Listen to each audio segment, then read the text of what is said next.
নমস্কাৰ এই মুহূৰ্তত আহি পৰিছে আজি সন্ধিয়াৰ কেইবাটাও গুৰুত্বপূৰ্ণ খবৰ আৰু এনে ধৰণৰ খবৰসমূহ নিতৌ চাবলৈ চেনেলটো সাবস্ক্ৰাইব কৰি ভিডিঅ'টোত এটা লাইক কৰি দিবলৈছো সন্ধিয়াৰ প্ৰথমটো গুৰুত্বপূৰ্ণ খবৰ এটা ব্ৰেকিং নিউজ অতি শীঘ্ৰেই ৰাজনীতি খেলিব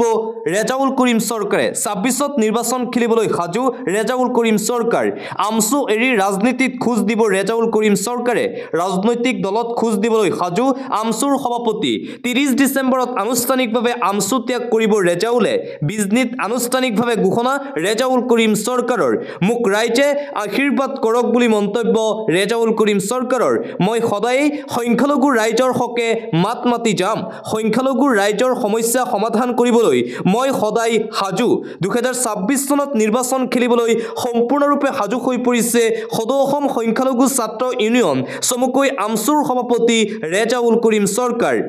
দিবলৈছো আন এটা পলিটিক্যাল ব্ৰেকিং নিউজ জালুকবাৰীত নিৰ্বাচন খেলিব ভাইৰেল শুকুৰ আলীয়ে হিমন্ত বিশ্ব শৰ্মাৰ বিৰুদ্ধে নিৰ্বাচন খেলিব শুকুৰ আলী সম্পূৰ্ণৰূপে সাজু শুকুৰ 26ৰ নিৰ্বাচনত হিমন্ত বিশ্ব শৰ্মাৰ বিৰুদ্ধে যুঁজিব শুকুৰ আলীয়ে জালুকবাৰীত হিমন্ত বিশ্ব শৰ্মাৰ বিৰুদ্ধে নিৰ্বাচন খেলিব শুকুৰে 26ৰ নিৰ্বাচনী ৰণদংক বজালে শুকুৰ আলীয়ে ৰাইজৰ সপোন বাস্তৱ কৰিব ভাইৰেল শুকুৰ আলীয়ে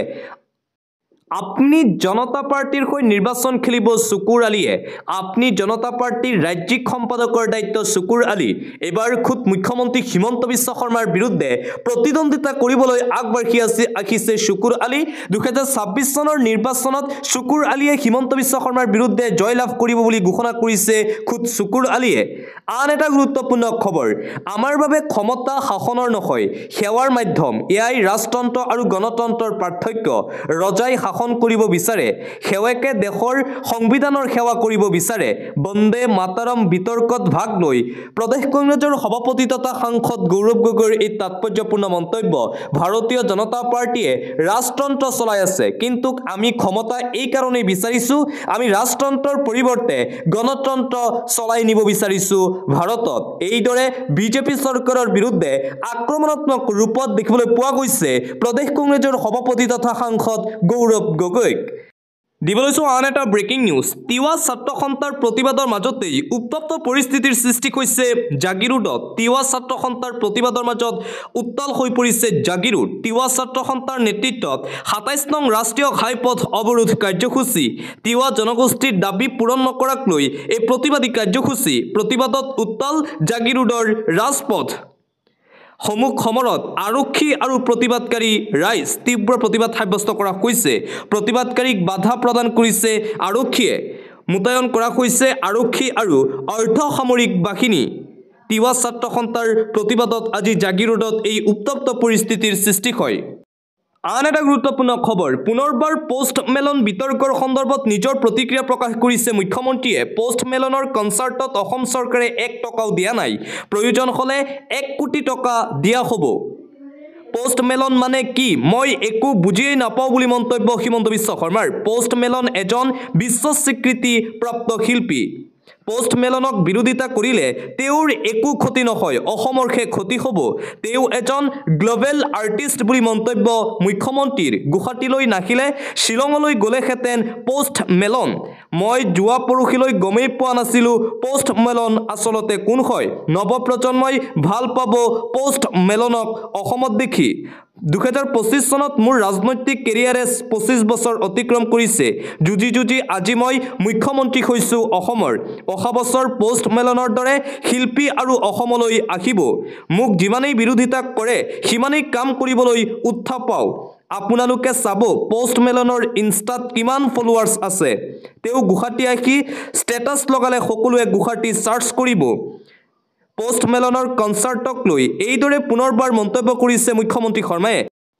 অন্য এটা খবৰ অখিল গগৈৰ প্ৰতিটো কথা বিৰুদ্ধাচৰণ কৰিব লাগিব বুলি কথা নাই মিত্ৰতা সোনকালে হলে প্ৰতিটো দলৰ বাবে ভাল অখিল গগৈয়ে শিৱসাগৰ এৰাৰ কথা কৈছে ময়ো নাজিৰা এৰিবলৈ সাজু বিৰোধী দলপতি দেৱব্ৰত শইকীয়াৰ মিত্ৰতাৰ সন্দৰ্ভত এই তাৎপৰ্যপূৰ্ণ মন্তব্য 2026 চনৰ বিধানসভা নিৰ্বাচনৰ পূৰ্বে অসমৰ প্ৰতিটো বিৰোধী দলে মিত্ৰতা কৰাটো ভাল বুলি মন্তব্য কৰিছে বিৰোধী দলপতি দেৱব্ৰত শইকীয়াই মুঠতে এক প্ৰকাৰ ইংগিত প্ৰদান কৰিছে অতি শীঘ্ৰেই অসমৰ প্ৰত্যেকটো বিৰোধী ৰাজনৈতিক দল একত্ৰিত হৈ 2026 চনৰ বিধানসভা নিৰ্বাচনত প্ৰতিদ্বন্দ্বিতা আগবঢ়াব দিবলৈ আন এটা অতিকৈ গুৰুত্বপূৰ্ণ খবৰ জুবিন গাৰ্গৰ ন্যায়ৰ সন্দৰ্ভত পুনৰবাৰ প্ৰতিক্ৰিয়া প্ৰকাশ কৰিছে অভিনেতা ৰবি শৰ্মাই জুবিনৰ ন্যায় বিচাৰি থকাটো অসমীয়া জাতিৰ বাবে লাজৰ কথা অসমীয়া জাতিটোক জগাই থৈ গ'ল মৰমৰ জুবিন গাৰ্গে আৰু সেই জুবিনদাৰ বাবে আমি এতিয়া ন্যায় বিচাৰিব লগা হৈছে ইয়াতকৈ লাজৰ কথা আৰু কি হ'ব পাৰে বুলি মন্তব্য অভিনেতা ৰবি শৰ্মাৰ যিমান দিন থাকিল সকলোকে বিলাই গ'ল যতেই থাকক শান্তিত থাকক জুবিন গাৰ্গ জুবিনৰ সৈতে ছিংগাপুৰত ঘটিল কি আমাক সেয়া লাগিবই জুবিন ঢুকুৱা প্ৰাক মুহূৰ্তৰ ভিডিঅ' ক'ত গ'ল দৰকাৰী মানুহবোৰক কিয় মাতি নানিলে প্ৰশ্ন উত্থাপন কৰিছে অভিনেতা ৰবি শৰ্মাই পৰৱৰ্তী খবৰ অসমৰ মুছলমানক কন্দুৱাই থকাৰ ফল জীৱিত কালতেই পাব মুখ্যমন্ত্ৰী হিমন্ত বিশ্ব শৰ্মাই মুখ্যমন্ত্ৰী হিমন্ত বিশ্ব শৰ্মাৰ বিৰুদ্ধে সৰব কংগ্ৰেছ নেতা মহচিন খান অসমৰ মুছলমানক কন্দুৱাই থকাৰ শাস্তি পাব মুখ্যমন্ত্ৰীয়ে মুছলমানক যিমান দুখ দিছে জীৱিত কালতেই তাৰ ফল পাব সাধাৰণ মানুহৰ মৌলিক অধিকাৰ খৰ্ব কৰিছে মুখ্যমন্ত্ৰীয়ে কণ শিক্ষাৰ্থীৰ পৰীক্ষাৰ সময়তেই অঘৰী কৰি দিলে মুখ্যমন্ত্ৰীৰ ৰাষ্ট্ৰহীন কৰা প্ৰক্ৰিয়া দীৰ্ঘদিন ধৰি চলি আছে কোনো মানুহ ইয়াত অবৈধ নহয় সকলো প্ৰকৃত ভাৰতীয় নাগৰিক 1977 চনৰ পৰা এই সকল লোক ইয়াত বসবাস কৰি আছে 2008 চনৰ পৰা মাটিৰ খাজনাও দি আছে এই সকল লোকে ইয়াত কোনো বাংলাদেশী নাই মই অন কেমেৰা কৈছো হিমন্ত বিশ্ব শৰ্মাই মানৱ অধিকাৰ খৰ্ব কৰি হাৰাশাস্তি কৰিছে মুছলমানক বিভিন্ন জাতি ধৰ্মৰ মাজত বিভেদ আনিবলৈ চেষ্টা কৰি আছে মুখ্যমন্ত্ৰীয়ে অসমৰ শান্তিপ্ৰিয় পৰিৱেশ বিনষ্ট কৰিছে হিমন্ত বিশ্ব শৰ্মাই লুটুমাৰীৰ উচ্ছেদিতৰ কাষত এপিচিচিৰ মুখপাত্ৰ মহচিন খান উচ্ছেদস্থলীৰ পৰাই মুখ্যমন্ত্ৰীক কঠোৰ সমালোচনা মহচিন খানৰ সাধাৰণ মানুহৰ মৌলিক অধিকাৰ খৰ্ব কৰিছে মুখ্যমন্ত্ৰীয়ে মুছলমানক কৰা অত্যাচাৰৰ ফল জীৱিত কালতেই পাব বুলি মন্তব্য কংগ্ৰেছ নেতা মহচিন খানৰ দিবলৈ এটা ভাল খবৰ নৱবৰ্ষত ৰাজ্যৰ লাখ লাখ লোকে লাভ কৰিব চৰকাৰৰ কেইবাটাও সুবিধা মুখ্যমন্ত্ৰী হিমন্ত বিশ্ব শৰ্মাই আনুষ্ঠানিকভাৱে কৰিছে এই ঘোষণা নৱবৰ্ষৰ পৰাই ৰাজ্যৰ লাখ লাখ লোকে পাব কেইবাটাও সুবিধা হিতাধিকাৰী আঁচনিক লৈ ভাল খবৰ দিলে অসমৰ মুখ্যমন্ত্ৰী হিমন্ত বিশ্ব শৰ্মাই 1 জানুৱাৰীৰ পৰা মাত্ৰ 100 টকাতেই লাভ কৰিব দাইল চেনি আৰু নিমখ হিতাধিকাৰীসকলে লগতে গেছ চিলিণ্ডাৰ কিনিলেই পাব অতিৰিক্ত 250 টকাৰ ৰাজ সাহায্য জানুৱাৰী মাহৰ পৰাই বাবু আঁচনিও আনিব হিমন্ত বিশ্ব শৰ্মাৰ বিজেপি চৰকাৰে অৰুণোদয় উদ্যমিতা নিযুত মইনা আঁচনিক লৈও ডাঙৰ ঘোষণা কৰা হৈছে মুখ্যমন্ত্ৰী হিমন্ত বিশ্ব শৰ্মাৰ ফালৰ পৰা নৱবৰ্ষৰ পৰাই এইসমূহ সুবিধা লাভ কৰিব অসমৰ সৰ্বসাধাৰণ ৰাইজে অন্য এটা খবৰ মাজত মাত্ৰ আৰু এটা দিন লাখ লাখ লোকৰ একাউণ্টত সোমাব টকা ৰাজ্যৰ লাখ লাখ লোকৰ একাউণ্টত অতি শীঘ্ৰেই সোমাব ধন তালিকাত আছে কাৰ নাম সেই তালিকা এই মুহূৰ্তত আহি পৰিছে আপুনিও চাব পাৰিব আপোনাৰ নাম আছে নে নাই আপুনি কৰিছিল নেকি জিঅ' টেগিং চৰকাৰী ঘৰৰ বাবে